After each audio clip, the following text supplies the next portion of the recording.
I am Chase Parrish, and this is where the space turns a little red. Now, I have to say, I love the radical left. I do.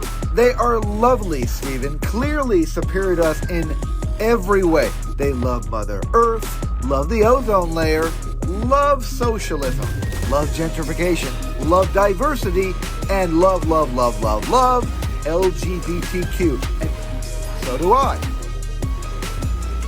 Somebody clearly has been spoken to the devil's lettuce. Okay, let's stop. They say we're contentious.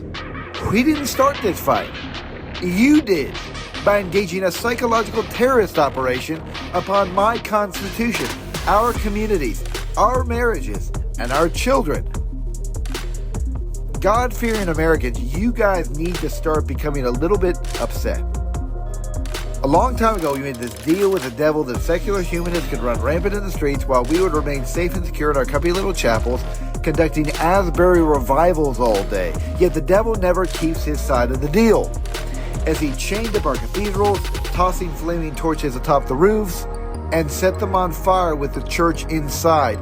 You can keep your revivals. We need revolution. You have surrendered control to your JOB. You've surrendered control to central banks. You've surrendered control to addictions. You've surrendered control to video games.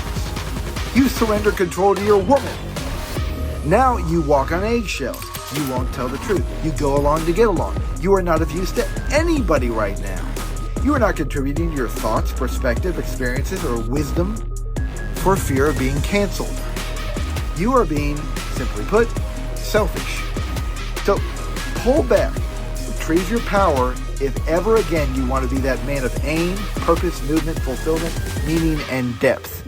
You are to be that conduit of Holy Scripture. You are to be the director of the choir. You're to be the navigator of the ship. You are to be the man of God that she truly needs. In a fire, in a war, in a tragedy, would people call on you? Or would you simply outsource the power God dispenses toward others? Do not anymore read books if you're not going to write one. Do not anymore listen to my podcast if you're not going to create a podcast yourself. Radical left, you're in America's business.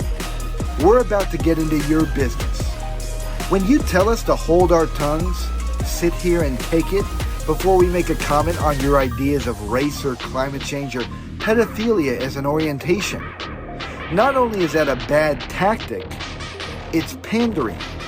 When you sell the church that it's a systemic issue, you overlook the principles embedded within the Constitution we framed. When you sell Christians that certain ethnicities are collectively racist, well, that's a pretty racist statement, don't you think? When you sell Christians that certain ethnicities are asinine, not knowing what they're talking about, that's projection, isn't it?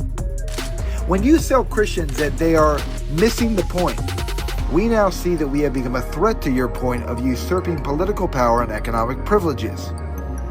When you sell Christians that certain ethnicities are like Satan, Reformer Martin Luther would respond, "For you are an excellent person, as skillful, clever, and versed in Holy Scripture as a cow in a walnut tree or a sow in a harp." End quote. If you throw the first punch, don't be surprised when we throw the second.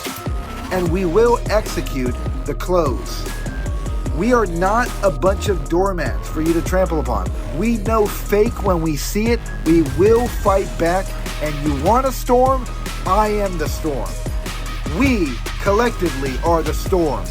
And we will no longer sit still and keep silent, but create a problem and make a mess that sets you anti-American, social justice, cultural Marxist, radical leftist elites on the defense. We are no punching bag. We will win, you will lose. Read the scripture, Jesus is Lord. There is a deception that is coming upon Christendom, and we are to take that guy out by the legs so that he will never be able to get up ever again. So if you are advising us to silence our political views in the marketplace of ideas because it's so wrong to be political, I want to see you also stand up to everyone who's pushing the politics of the social justice movement. 1, 2, 3, go. Wait, I think that perhaps to you, that wouldn't be a political issue, would it? It would just be science. Yet, science tells us that it's often the 3% dissenting opinion that society ought to listen to the most, which by definition is the scientific method. SJWs have run rampant on Facebook, yet I haven't seen any of you ward them off from their political ways, only empathize with street chaos and try to shut people like us up. So here's what we can do. This is our deal to you. We will support you as you go ahead telling all of our friends that post on Facebook that they hate President Donald Trump, that we should foment a mainstream movement for Black Lives Matter, that white people should shore their power and privileges to others, that white people are the problem, possessing intrinsic, inherent, and inalienable racism, and that whoever doesn't agree with systemic racism is being like Satan. I could go on. If you would like, I could take screenshots of all these things, as I have, and send them to you. Just provide an address for the 1,000 people that are going to watch this podcast. So if you will continue to punch, forgive us while we punch harder. If you really believe that what you're asserting about politics, then don't only correct me, but also the people who collude with the radical left, intentionally or unintentionally. I am Chase Parrish. This is Red Space, and you know where to find me. Good day.